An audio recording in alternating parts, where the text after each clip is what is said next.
Excuse me. Hello there. I'm Scotty. You're not. And welcome. Finally, I get to review The Flash. It's been a long time coming.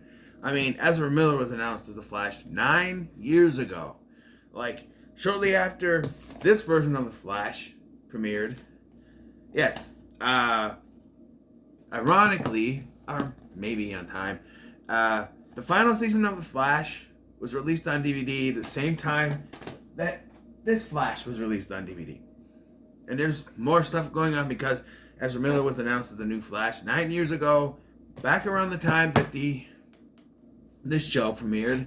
And then this show ended, and 2 weeks later, this movie came out. So, it all just around. And yeah, so if you know what Flashpoint is, you know the story basically, but they do take liberties and change things around. But basically what it is Barry Allen, Flash, decides to go back in time to save his mom. He creates a chain of events that changes everything, and yeah. And so he has to figure out a way to help this new world survive, and then, eventually comes to the conclusion, just like in Flashpoint, that he has to go back and,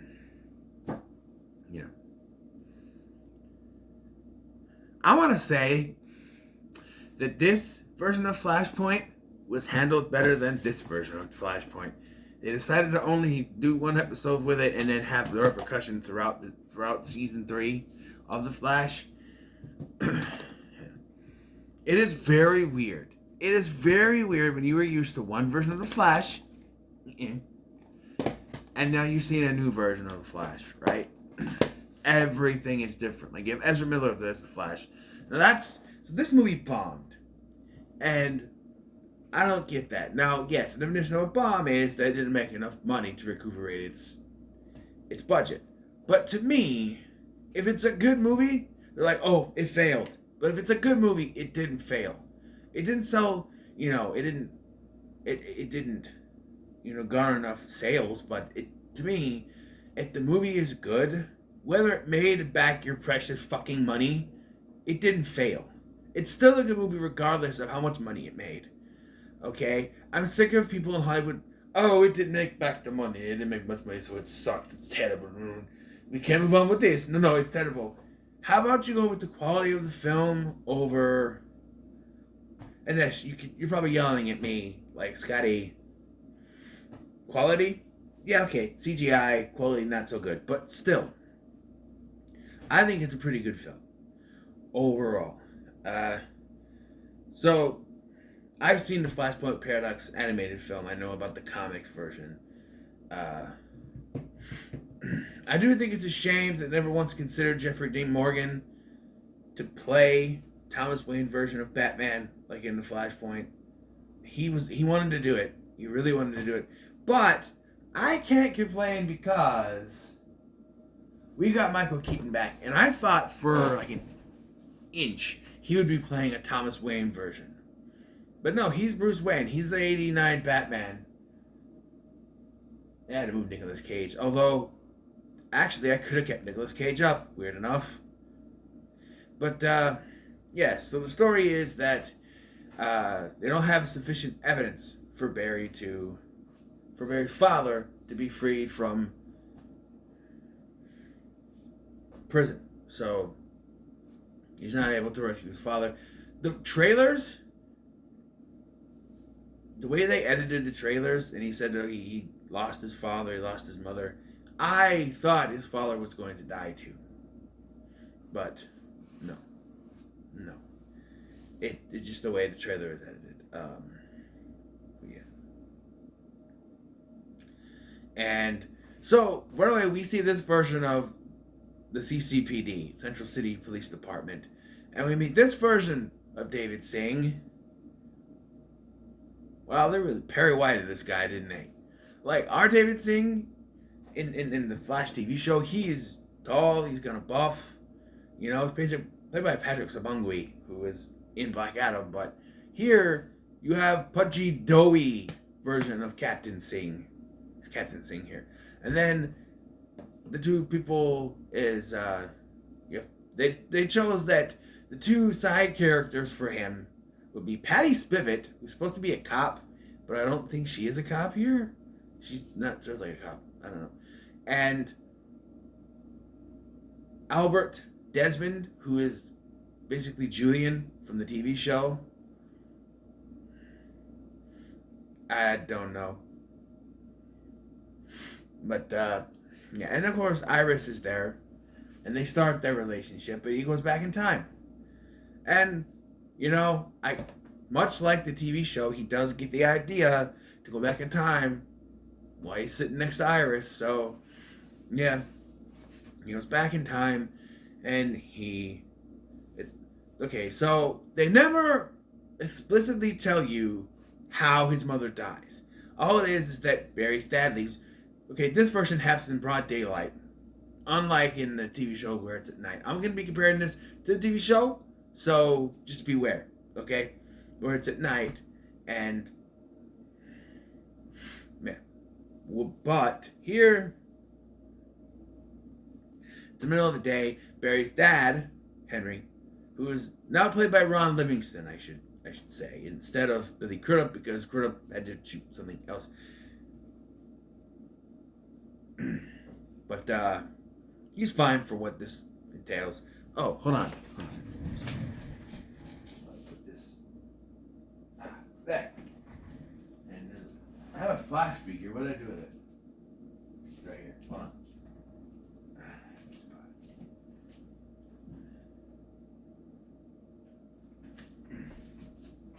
There we go. All right, so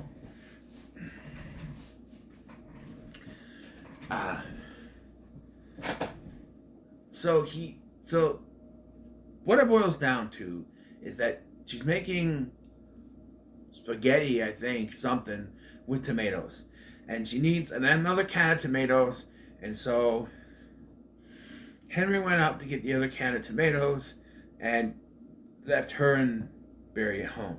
When he returned, she's dead. Stabbed with a kitchen knife. Again, there's no explanation who did this, who did it. There's no explanation given. You could say it's Reverse Flash, but we don't know if the Reverse Flash is in this universe or not. He's not brought up, but supposedly that's, something they can cover another time, but... I don't know. If they do a sequel, I don't know. But, so Barry goes back in time and he makes sure that she has both cans. She doesn't forget the other can of tomatoes, so he doesn't have to leave. It never happens. Except for, I feel like that's too easy of a fix. Because... because Barry's explanation is, whoever it was that killed her thought that no one was home, sort of thing. But if it is the Reverse Flash, the dad being home wouldn't stop him from doing it. So, and I feel like it's too stupid of a situation as, it's some guy that walked by, thought the house was empty and tried to rob it and saw she was there and stabbed her. That's completely stupid. It makes no sense. It makes sense, but in the grand scheme of things where the Flash is created, random guy walking by, I don't know. I don't know. I think they made it too simple. They made her death too simple. It was just a guy walking by and killed her, whatever. This results in him getting knocked by some mysterious figure, spoiled by the action figures as the Dark Flash. Yeah, the toys spoiled the Dark Flash was going to be in this. Toys. Spoiling things. They spoiled Endgame too, with the special suits that they had. But anyway, so he gets knocked into 2013, but it's not his 2013. It's an alternate version of 2013. Yes. And this makes sense, actually, because I remember the trailers that showed Zod and everything, and I'm like, why is Zod attacking in 2023? Why would changing the timeline change when he arrived? And it didn't, because it's 2013. And if you've seen Flashpoint, it's sort of like the Atlanteans versus the Amazons, only it's Zod and his army attacking Earth. And so, of course, much like in the Flashpoint paradox, he's got to go find Superman. But this movie is 144 minutes long, so we got to meander when we get there. We got to make sure that this Barry, in 2013, gets his powers, and then takes away our Barry's powers, because these movies have to run over 2 fucking hours. That's why.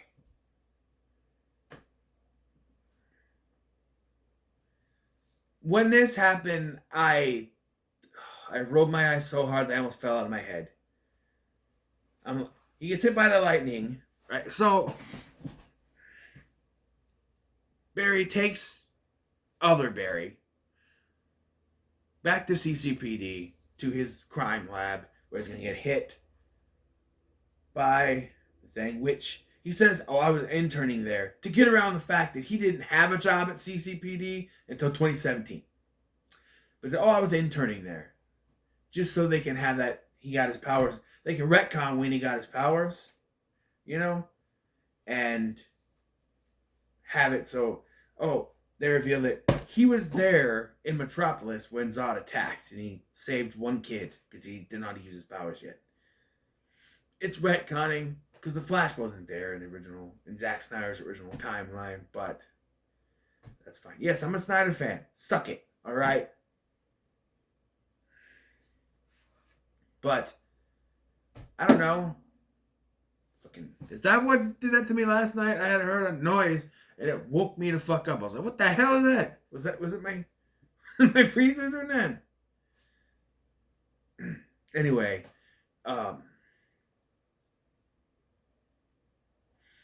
so he has this Barry get struck by lightning, but this Barry starts bigger, so he's got to hold him, and the lightning comes in, it strikes our Barry, goes through him, and hits the other Barry, and I went, "Don't take his powers away.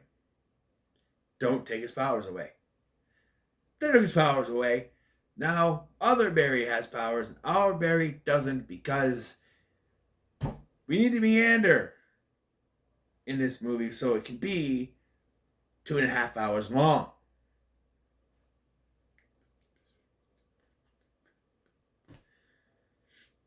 I've said it before. If a movie's runtime is justified, it works. But this was clearly because, we can't have 2 speedsters running around that don't give other Barry powers. But you have to, because of the obvious villain in this film.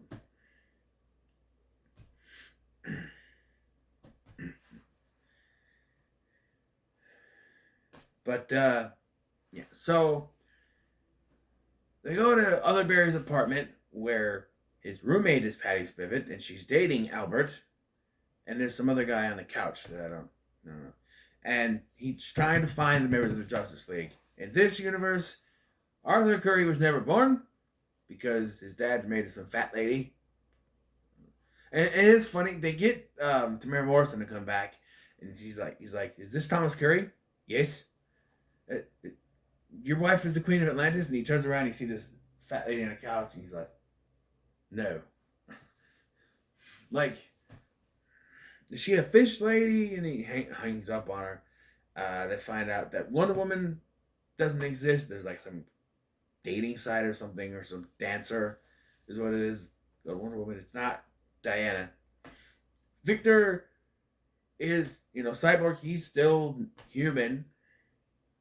But there is a Batman. Oh, there is a Batman. So the Barrys decide to go find this Batman in Gotham City, and it is this Batman.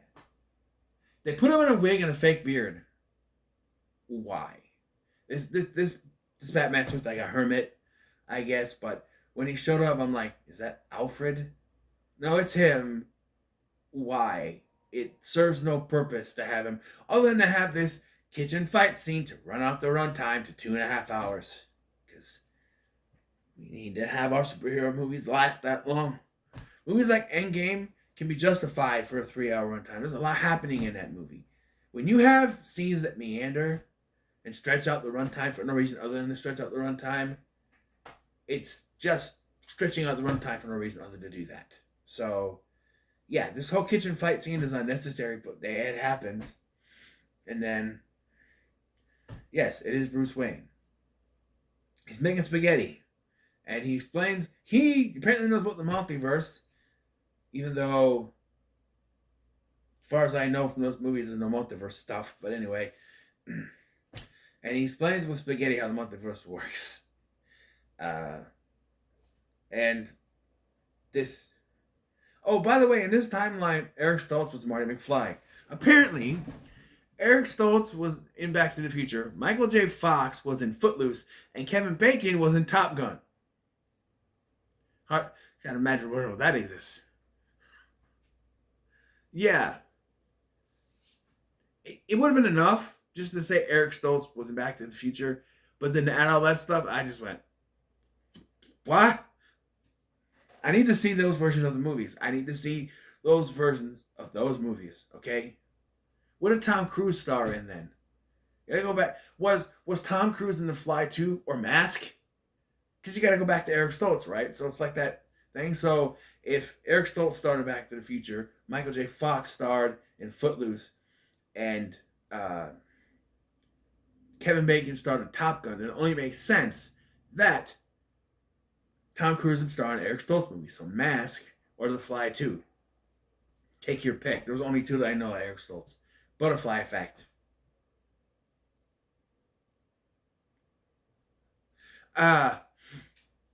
But yes, and so yeah, so this Batman comes out of retirement, and they're trying to find where Kal-El is, because Zod shows up, and he says there's a Kryptonian on Earth, just like in Man of Steel, and he's trying to find it. And so they're trying to find Superman, basically, and they look at it in a Russian facility where we use this to have another extended fight scene so we can run our time out to 2.5 hours. Don't get me wrong, it's a cool fight scene with Batman kicking ass, and it, got the themes up going, and yeah, pretty cool fight scene. Only to reveal that it's not Superman, because it, much like this, feels like it should have been a surprise, and the marketing just showed us that Supergirl was on there. It's in my thumbnail too, so I don't know. But yeah, it's Supergirl. And despite the fact that it was heavily told to us beforehand in the marketing of this was Superman's daughter, it's not. And look, Supergirl, the version that we know, Kara Zor-El, is blonde. She's not. She's Hispanic and dark-haired. We need to stop doing this. We need to stop casting other ethnicities in white roles. It's hard to say that. In white roles. It sounds wrong, but it is right. Like, she should be white. And Snow fucking White, who's called that because her skin is white as snow, should not be played by a Hispanic actress. Call me racist. I don't care. It's not racist. It's the truth. Okay? When people are like, Rachel Zegler is white. No, she's not. She's Hispanic. Or whatever she is. But she's not white. Why don't you do movies with roles designed for those roles, for African Americans, for Hispanics, for all those, instead of turning white characters into that. If it was the other way around, if we were casting African American or Hispanic characters with white actors, there'd be no stopping people from getting pissed off. But no, it's okay to do it the other way around. I defended. I was defending myself saying that once. Well, that's what a racist would say. No, it's not. But anyway, she's fine as Supergirl. Not that it matters. You got Michael Shannon back. I'll explain why it doesn't matter because of how they go about this plot. But it only irritated me. It didn't piss me off or anything. I understood why they did it. But yeah, they got Michael Shannon back as Zod and whoever the actress was to play Feora for this. And they decided to go into battle and work together after some scenes meandering and getting Barry's powers back. You know, that scene wouldn't have been necessary if you didn't take his powers away to begin with, but because you took his powers away, we had to stretch out the runtime again with another scene of him. Okay, so Wikipedia says they tried twice to give him powers, but it only works. He only does it once, and then when he tries again, the power won't turn on. That's not another attempt that didn't even start.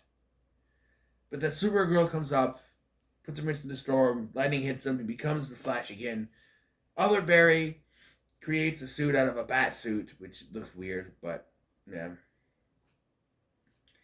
And they go to fight Zod's forces, this Justice League of 4. Two Flashes, a Supergirl, and a Batman. And, look, this fight is cool.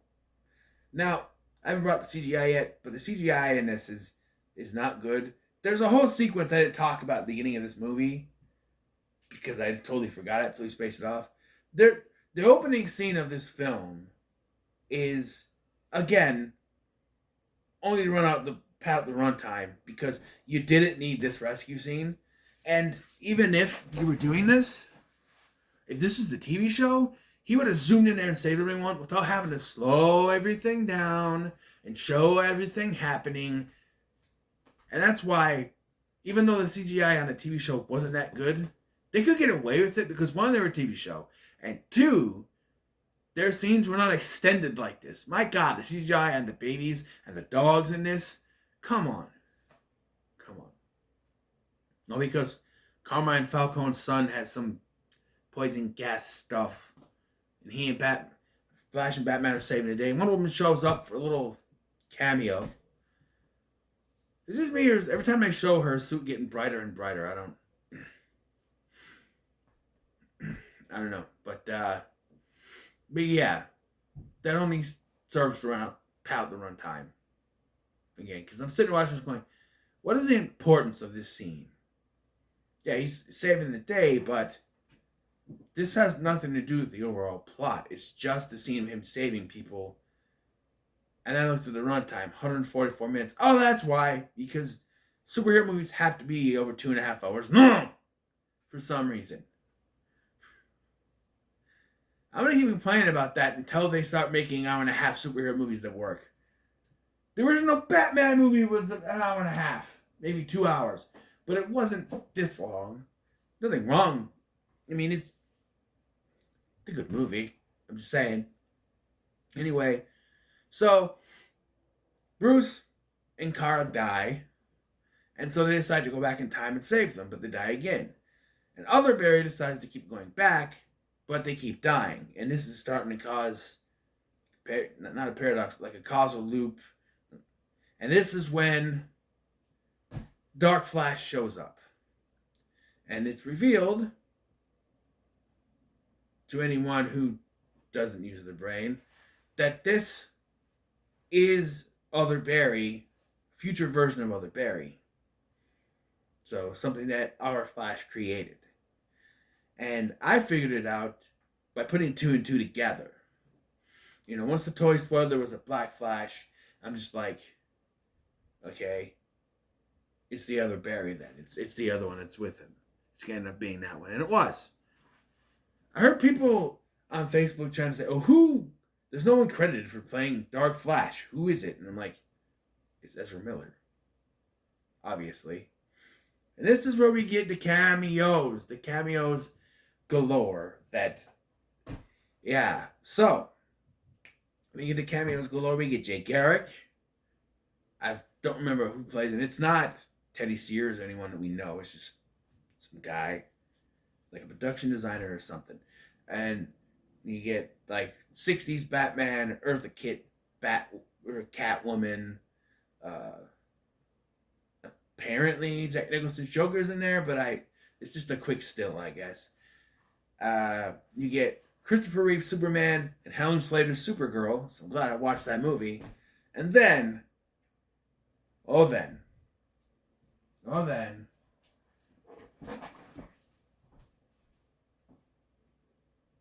and then, well, that's the wrong shirt.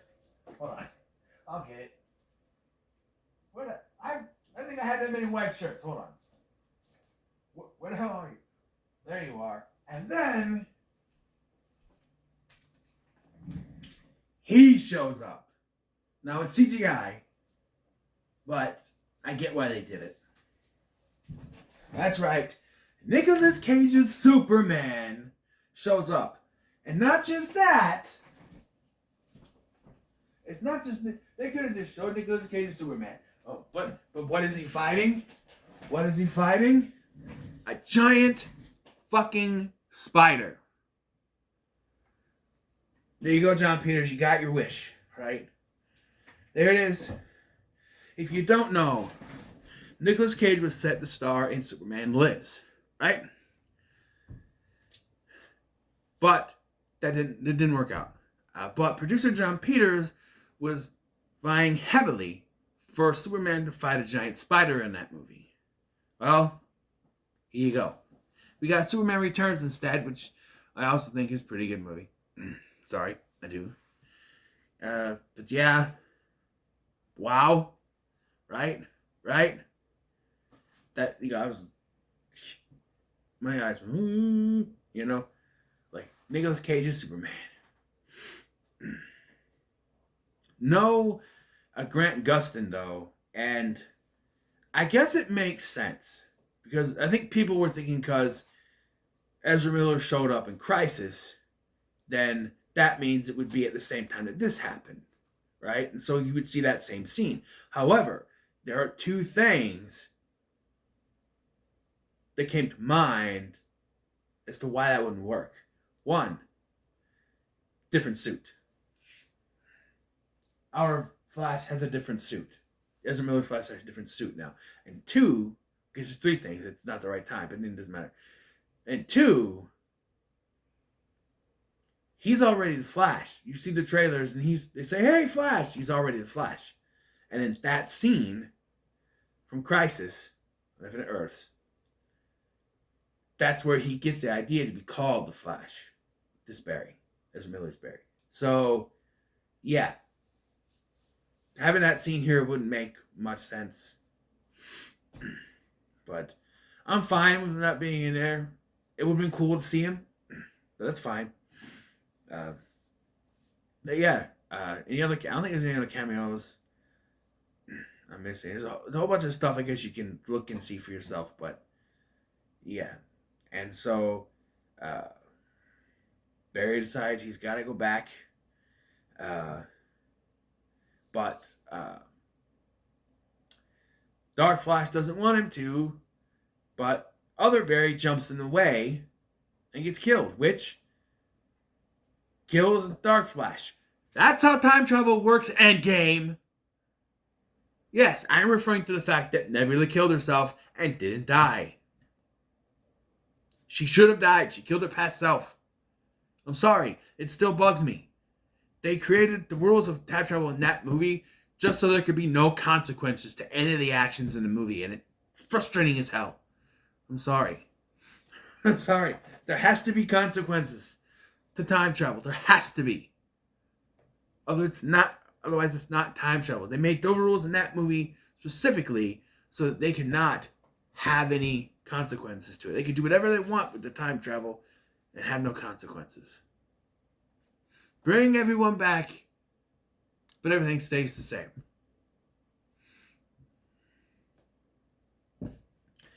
Anyway, Barry goes back, and he gets a moment with his mom, By the way, this whole scene, I'm saying, he's standing there, his tags all over the clothes he's wearing, and I'm saying, why isn't she calling him a thief? Are you stealing those? Wait, the tax? No. By the way, they made a decision to make Barry's mom Hispanic, which I don't understand. I've never seen Barry as Hispanic. Is Ezra Miller Hispanic? I don't know. It's very weird. I've never looked at the Flash and said, "Oh, they're Hispanic." No, the Flash is Jewish, not Hispanic. I know Hispanics can be Jewish, but come on, come on. It doesn't make any sense that they're Hispanic. I don't get it. I don't understand why they made him Hispanic. And it's retcon too. This is a retcon because I think they did. Oh, if we make him Hispanic, then we can appeal to that crowd, make money off of that. But jokes on you, make any money. Anyway, yeah. So he resets everything, but we find out later he put the can of tomatoes up on the top shelf so that the video that they were going to use as evidence before would show his dad looking up and there's evidence of him being there. So his dad is getting out of jail. And you think, okay, the timeline is restored, right? Right? Well, as Samuel Jackson once said, hold on to your butts because it's about to get a little bit weird. So Barry comes out, he's talking with Iris. They're going to have a dinner date. She's like, you should ask me out. Would you like the dinner date with me? He's still awkward. There's some comedy stuff that is funny and some of it I just went, okay, can we not?